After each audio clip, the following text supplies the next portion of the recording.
एक शेख फरीद नाम का मुसलमान धर्म में उत्पन्न एक पुण्यकर्मी प्राणी था। पुण्यात्माओं, हम आज से नहीं जन्म मर रहे, असंख्य जन्म हो गए, और इस चतुर्युगी में हम सतयुग से लेकर आज तक जन्मते मरते रहे। और इस कलयुग से पहले हम अलग, ना कोई मुसलमान था, ना हिंदू था, ना सिख था, ना ईसाई था। सब वैदिक धर्म को मानने वाले होते थे, वेदों अनुसार ओम नाम का जाप करते थे, और कोई साधना वो सर्व यज्ञ हवन आदि करते थे, 500 यज्ञ किया करते थे। अब हमारे आपस में संस्कार एक दूसरे के मिक्स हैं। आज कोई हिंदू धर्म में जन्मा है तो कल मुसलमान धर्म में जन्म ले सकता है। आज कोई मुसलमान धर्म में कट्टर हुआ बैठा, कल मृत्यु होगी, उसके बाद वो हिंदू धर्म के अंदर जन्म ले सकता है। ईसाई के भी ले सकता है, ईसाई भी की मृत्यु के बाद ईसाई भी यहाँ आ सकते हैं हिंदू धर्म में, और सिख धर्म में भी जा सकते हैं। तो कहने का भाव यह है कि हमने अपनी बुद्धि को बहुत ऊपर उठाना पड़ेगा, तब हम इस काल के जाल से निकल पाएंगे। तो पुण्यकर्मी प्राणी शेख फरीद बचपन से ही परमात्मा में उसकी श्रद्धा बनी, पिछले संस्कार प्रबल थे उसके लिए थोड़ा सा कथा सुनाते हैं कि वो शरारती बहुत था, उलाने बहुत लाता था, गांव में जाकर के दूसरे बच्चों के साथ झगड़ा कर देता था, किसी को कुछ छेड़छाड़ कर देता था आपस में बच्चों के साथ, या किसी के घर में घुस के उनका कोई बर्तन बुर्तन उठपटंग कर देता था, उलाने आते थे। उसकी माता बहुत तंग होगी, उसने सोचा अब क्या करूं, इसको कैसे शांत करूं। तब उसने एक दिन सोचा कि इसको कहती हूं कि बेटा तू नमाज कर ले। शेख फरीद की माता ने कहा कि बेटा तू नमाज करा कर। छोटा ही बालक था, 3-4 वर्ष का। कहने लगा क्यों, मैं क्यों करूं नमाज, मुझे क्या मिलेगा। और वो उसका फेवरेट फ्रूट था खजूर, जो है वो खजूर बहुत खाता था, उसको बड़ा पसंद थे। उसने कहा, माँ ने कहा बेटा अल्लाह तुझे खजूर देगा। कि सचमुच? प्रतिदिन? हाँ प्रतिदिन देगा। वो कहने लगा माँ बता फिर कैसे करते नमाज। नो बोली डट जा, कोई समय होता है नमाज करने का, मैं बताऊंगी, इतना बैठ जा। वो इतना बैठा रहा। अब माँ ने सोचा मेरा काम करने का समय है, इसने ला दूं नमाज करन, और तू काम कर लेगी इतनी ना, तो कह पता नहीं क्या उलाने लाओगा। उसने एक कपड़ा बिछाया और कहा बेटा ऐसे मत्था टेक ले और यूं कहता रहे अल्लाह मुझे खजूर दे, अल्लाह मुझे खजूर दे, यही नमाज है। तो और तो उसका याद क्यों होती बालक के। जब उसने वो काफी देर करता रहा, उसकी मम्मी ने क्या किया, एक पत्ते में खजूर लपेट के, थोड़ा सा खजूर 2 पत्तों में, उस कपड़ा बिछा रखा था उसके नीचे रखे ही। और जब सारा काम कर लिया, जब कहने लगी बेटा आंख खोल दे बाजा, वो उठा, उसने देखा इधर उधर, कहने लगा माँ अल्लाह ने खजूर तो दिया ही नहीं, मैं नहीं करूं आज के बाद बिल्कुल भी। उसकी माँ ने कहा बेटा अल्लाह ऐसे सरेआम थोड़ा ही देता है, वो तो गुप्त देता है बेटा, देख कहीं रख गए होंगे आसन के नीचे। उसने कपड़ा उठाकर देखा तो रखा मिला, खावर कूदे खा लिया, वाह जी वाह। फिर कहता माँ अब फिर बता कब करनी है वो नमाज। एक दिन क्या हुआ कि माता ऐसे प्रतिदिन उसको बैठा दे, वो ऐसे ही बिल्कुल दर्द होकर 2-2, 3-3 घंटे उठे को नहीं। एक दिन उसकी माता वो खजूर रखना भूल गई और उसने कह दिया आजा बेटा। वो उठ गया, उसने उठाकर पल्ला देखा, खजूर वेजिटीज रखे जैसे पहले रखती थी उसकी माँ। अब फिर उसकी माँ के भी याद आ गया कि आज तो मेरे से गलती होगी, यू कभी नहीं कराई विसा नालायक से, आज इसको खजूर मिले नहीं। तो उसी समय वो खजूर खाता हुआ आ रहा था। उसकी माँ ने कहा बेटा ये खजूर कहाँ से लाया तू, अल्लाह रोज देता है मुझे। कहने लगी कहाँ था ये खजूर, वहीं जहाँ पहले रखती थी, आज दिखाऊं, एक पत्ता तुम्हें छोड़ के आया हूं नीचे वाला। अब जाकर देखा सचमुच खजूर जो के तू। उसकी माँ तो हैरान रहेगी, कि हे परमात्मा बड़ी सुनी ना, तो आज के बाद तो कभी नहीं करा नमाज। कहने का भाव ये है कि कहते हैं पिछली तब से होते हैं पूर्ण हंस मुराद। पिछला संस्कारी हंस था, परमात्मा ने आस्था बढ़ानी थी, उसकी माँ का भी फिर लगन बन गई, वह तो बस नकली सा काम करया करती। उस दिन के बाद उसकी माँ का भी दृढ़ विश्वास हो गया भगवान है, अल्लाह है कहीं पर। तो जब वो बड़ा हुआ तो उसने घर त्याग दिया, क्योंकि रुक नहीं सकता वो प्राणी जिसको चाह भगवान की है। अब जो परंपरागत उनकी क्रियाएं थी, मांस खाना, वो उनको पसंद नहीं था उस प्यारी आत्मा को। उसने छोड़ दिया कि ये तो कोई दची नहीं बात, हिंसा करके भगवान मिला करते हैं कभी। अब वो शेख फरीद पुण्यात्मा परमात्मा की तलाश में कहाँ जाते हैं? संत के पास, के संतों के पास परमात्मा के पाने की विधि होती है। एक फक्कड़ फकीर था, सिद्ध पुरुष था, साधना करता था, सिद्धि में प्रसिद्ध हो रहा था। उसके पास पहुंच गए, उनसे बातें की, उसने अपना जो साधन जाने था वो बता दिया। बेटा कठिन से कठिन तप कर, जितना कष्ट दोगे शरीर को उतना ही भगवान निकटाएगा। अब शेख फरीद तो गए ही भगवान पाने के लिए थे, दिन रात अपने खूब कष्ट करें, जो भी गुरुजी आदेश दें वही पालन करें। अब शेख फरीद गए हुए थे किस लिए? परमात्मा के लिए, और गुरुजी के आदेश का 100% पालन करते थे। उस आश्रम में उनके पास और भी 5-7 शिष्य रहते थे। और शेख फरीद के जाने के बाद उनके गुरुदेव की उस बच्चे में वो ज्यादा प्रिय लगने लगा, क्योंकि वो हर कार्य को उनकी इच्छा अनुसार करता था। ऐसे बैठा रहता था या खड़ा रहता था जब तक आज्ञा नहीं होती थी। उनके गुरुजी अधिकतर उसी से सेवा लेते थे। तो अन्य शिष्य ईर्षा करने लगे कि शेख फरीद तो गुरुजी के हृदय में बस गया और आश्रम इसको देंगे लास्ट में मृत्यु के बाद, और तुम रह गए। अब घर छोड़ दिया परमात्मा पाने के लिए, और वहां जाकर फिर ये राग द्वेष अभिमान बढ़ाई की भूख ज्यों की त्यों। फिर किस लिए डले ढो रहे हो वहां पर? अगर तुमने आश्रम की जरूरत है, भगवान की नहीं रही, मान बढ़ाई की भूख है, तो भक्त नहीं। ये शेख फरीद में नहीं थी। अब अन्य जो शिष्य थे उन्होंने सोचा इसको गुरुजी की नजरों से गिराते हैं। वो जो सिद्ध पुरुष था, मुसलमान धर्म में फक्कड़ फकीर था, तपस्वी था, वो क्या करा करता? हुक्का पिया करता खाना खाते समय, और शाम के समय विशेषकर हुक्का पीकर तुरंत सो जाता था, सुबह बखत से उठ जाता था। तो आश्रम में प्रत्येक भक्त की एक दिन की सेवा बांट रखी थी कि इस दिन वो सारी सेवा करेगा, इस दिन वो करेगा, इस दिन वो करेगा। जिस दिन शेख फरीद की सेवा का टर्न आया, उस दिन अन्य सेवकों ने सोचा कि आज इसको गुरुदेव के नजरों से गिराते हैं। वर्षा का मौसम था, लेकिन वर्षा नहीं हो रही थी। शेख फरीद ने शाम के समय खाना बनाया गुरुजी के लिए, और गुरुजी के हुक्के के लिए पहले अग्नि तैयार कर देता था। उसने अग्नि तैयार कर ली थी, खाना खिलाने गया हुआ था। पीछे से उनके अन्य ईर्षालु साथियों ने वो अग्नि बुझा दी, पानी पूनी छिड़क दिया।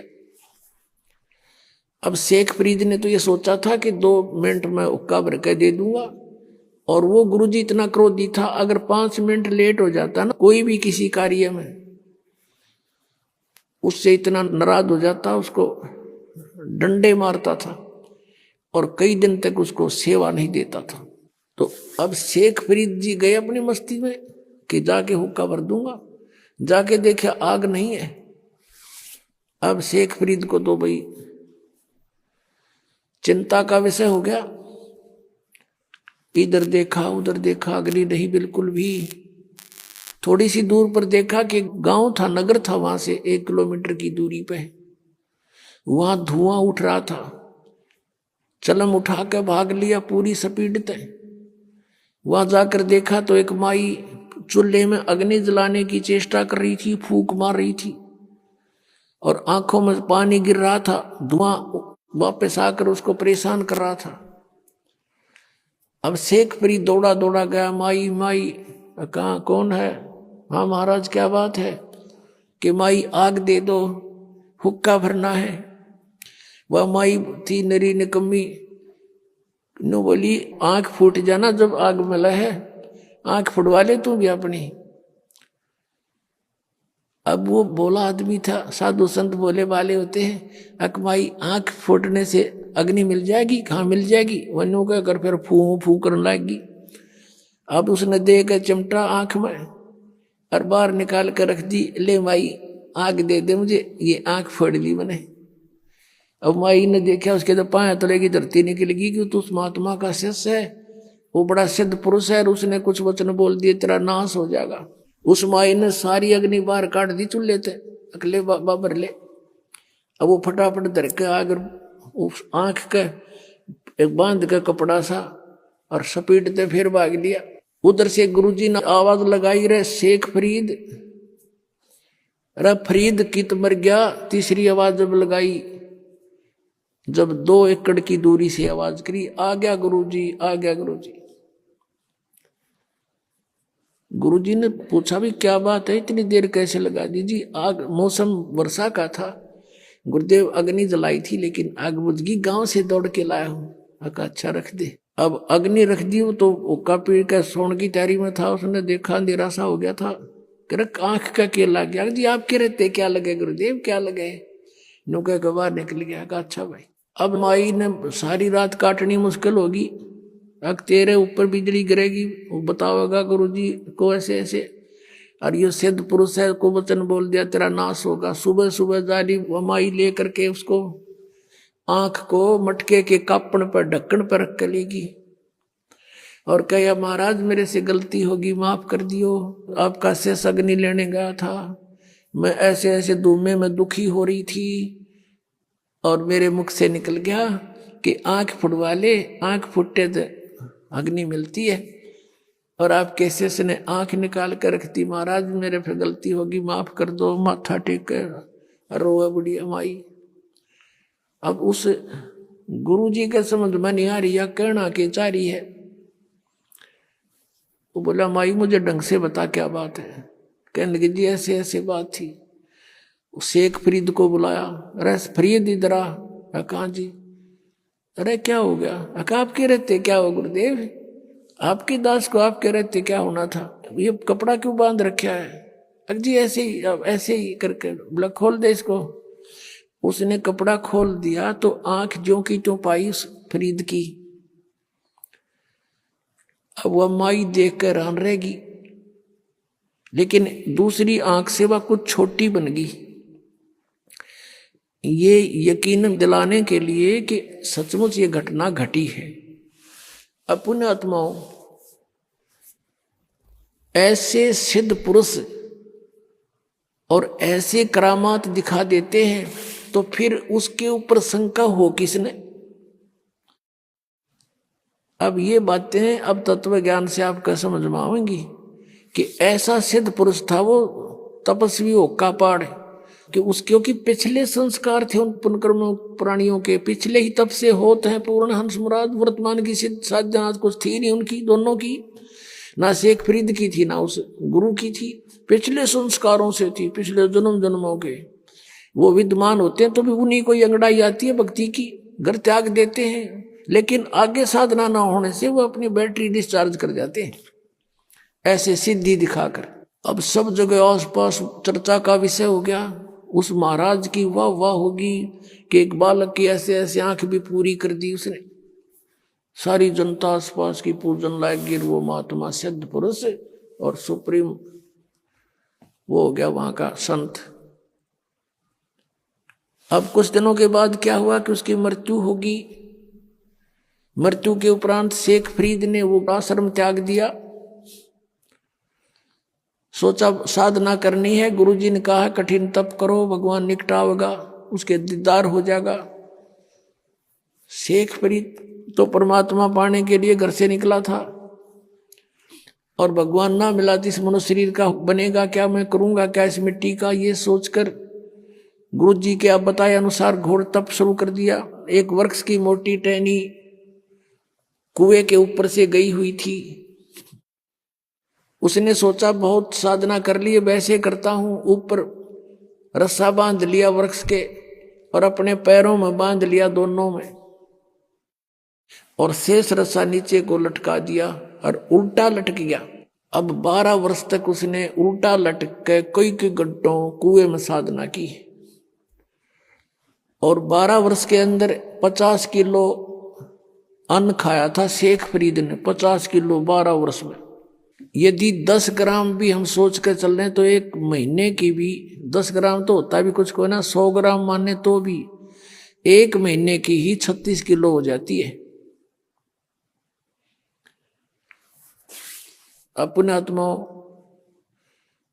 अब 12 वर्ष के अंदर 40 किलो अन्न खाया तो कैसा शरीर होगा उसका। अस्थि पंजर रह गया शेष। वो बाहर आकर के कभी कभी विश्राम करता था, परमात्मा की याद को कि उसमें तरफ में रहता था, और वो ऐसे लेटा हुआ था।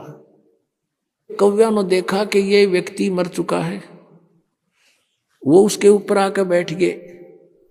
शरीर पर कहीं मांस था ही नहीं। उन्होंने सोची कौवों ने कि माथे पर बैठ कर इनकी आंख निकाल लेते हैं। तब वो थोड़ा सा मुंह खुला उसका, कहा कि भाई कौवो, मेरे शरीर पर कहीं मांस बचा हो, उस मांस को खा लो, मेरी आंखों को मत छुओ, इसको ना डिस्टर्ब करो, मुझे अल्लाह के दीदार की आशा है, मैंने भगवान देखना है, आंखें छोड़ दो मेरी, बाकी कहीं तुम्हें कुछ मिले तो खा लो। ये मुसलमान थे, और जो मांस खाएं, बकरे काटें, गऊ काटें, ये परमात्मा पालेंगे। तो वो इतना दयालु कहता कौओं को कि मेरे मांस खा लो कहीं मिल जावे तो, पर मेरी आंख मत छेड़ो, आंखें मत डिस्टर्ब करो, मुझे अल्लाह के दीदार की आशा है। अब उसने सोचा कि अगर बाहर रहूंगा तो कौवे खा जाएंगे, आंखों को भी फोड़ देंगे, भगवान मिला नहीं। उल्टा ही लटक गया। धीरे धीरे सर्क के रस्सों के साथ में अभ्यास हो रहा था, और फूट फूट कर रोने लग गया। अल्लाह का दर्शन हुआ नहीं, और अब शरीर रहा नहीं, अब खत्म, प्राण जाने वाले। फूट फूट कर रोने लगा। अब क्या किया, परमात्मा कहते हैं गोता मारू स्वर्ग में और जा बैठूं पाताल, कह कबीर ढूंढता फिरूं अपने हीरे मोती लाल। ये इस तरह के साधक पिछले जन्मांतरों में कभी परमात्मा के परमहंस रहे इस धरती पृथ्वी पर, लेकिन बीच में फिसल जाते हैं। उन्हीं में से शेख फरीद था। अब परमात्मा पहुंच गए वहां पर, उस कुएं पर खड़े हो गए और उसके रस्से को पकड़कर खींचने लगे, क्योंकि पहले कुएं बहुत गहरे होते थे, रस्से लंबे लंबे होते थे। ऐसे खींचने लगे बाहर को। शेख फरीद ने सोचा कोई शरारती आ गया पाली और मुझे डिस्टर्ब कर रहा है। और पहले भी ऐसे गवाले जो होते थे, भेड़ बकरियां चराने वाले, जो गंवार टाइप व्यक्ति, उनमें से कोई ना कोई बाबा जी उस संत के रस्से को पकड़कर ऐसे हिला देता था और यूं बैठकर देखता था तमाशा। वो क्या कर लेता था, ऐसे सिर कर लेता था कि सिर में चोट ना आ जाए, और कभी कुएं के इधर लगता था जाके, कभी इधर। वो कुछ देर छेड़छाड़ कर चले जाते थे। पता था उसका कि किस किस के साथ लड़ूं, बच्चे हैं, करते रहेंगे। उन्हीं में से कोई और दूसरा उनको धमका देता था कि ऐसा मत करा करो संतों के साथ, तो कई दिन नहीं कोई आता था। अब शेख फरीद ने सोचा कि पहले तो ऐसे हिला लूका छोड़ जाते थे, आज यूं ऐसा निकम्मा मिल गया, किसी ने बाहर निकाल लिया मैं। अब वो बाहर निकालते निकालते उल्टा लटका लटका कहता है, अरे भाई मुझे ना छेड़े, मुझे डिस्टर्ब ना करे, मैं अपना काम कर रहा हूं, तू अपना काम कर। परमात्मा ने कहा कि तू क्या कर रहा है यहां पर? ए भाई, मैं भगवान के दर्शन के लिए, परमात्मा को देखने के लिए, परमात्मा के पाने के लिए मैं साधना कर रहा हूं। तो परमेश्वर कबीर देव जी ने कहा कि मैं हूं अल्लाहू अकबर। अब ये बात सुन के शेख फरीद के माथे पे चोड़ी पड़ी, कहने लगे भाई मजाक ना करें, आप अल्लाह नहीं हो सकते, क्योंकि अल्लाह तो निराकार है, वो तो बेचून है, अल्लाह दिखाई थोड़ी देता है। अब परमात्मा कहने लगा भले आदमी, फिर तू डरे ढो इसमें, तू क्या कर रहा है? एक तरफ तो कहता मैं परमात्मा के दीदार के लिए प्रयत्न कर रहा हूं, और परमात्मा निराकार बतावे तू, फिर क्यों डले डो रहा है इसमें? क्या फायदा तेरा इसमें ये साधना करने का जब वो निराकार है? क्या देखेगा उसका दीदार, क्या करेगा? अब क्या करे ना, गाम कर ज्ञान का तो चमका ऐसा लग गया करे, एकदम उसकी बुद्धि सेट होगी, मालिक खड़े सामने, उसको ये समझ में आ गई उस शेख फरीद के कि भाई अगर ये परमात्मा तो नहीं हो सकता, लेकिन परमात्मा का बाखबर जरूर है, यानी तत्वदर्शी संत अवश्य है। उसने उल्टा लटके लटके पैर पकड़ दिए कि महाराज मुझे भगवान का ज्ञान बता दे, मुझे अल्लाह की आवश्यकता है, अल्लाह के दर्शन करूंगा। परमात्मा ने कहा तुम फिर वही बात करे, अल्लाह के दर्शन करूंगा, तुम्हारा अल्लाह बेचून निराकार बताओ, तुम अल्लाह के दर्शन क्या खाक करेगा तू? अगर दर्शन करेगा तो अल्लाह साकार हुआ। अब वो कहता हाँ बिल्कुल ठीक है, नहीं तो दीदार सब दाना नहीं चाहिए तुम्हारे मुख पर। तो वो कहने लगा जैसा भी है मुझे रास्ता बता दो, मैं भटक चुका हूं, मेरा अंत आने वाला है और परमात्मा मुझे मिला नहीं। अब परमात्मा ने क्या कहा कि बेटा बच्चा, इस देही शरीर के साथ तेरी के शत्रुता है, कभी खत्म कर लिया, बहुत कॉस्टली है, इस तरह परमात्मा नहीं मिलता। परमात्मा पाने का एक मंत्र है, जाप है, और भूखा रहने से भगवान मिले नहीं, गना खाने से भगवान मिले नहीं, इतना भी नहीं खाना चाहिए कि अंगड़ाई टूटर जो माइया दड़ी पक्का खा ले, और इतना कम भी नहीं खाना चाहिए कि कमर टेढ़ी हो जा के भक्ति करोगे। प्रथम अंजल संयम राखे, योग युगत सब सतगुरु भाखे, खाने पीने पर संयम बरते, हिसाब का खावे, इतना खावा जो घना नींद भी ना आवे और भूखा भी ना रहे और शरीर में फुर्ती सपूर्ति बनी रहे। और ये साधना कर।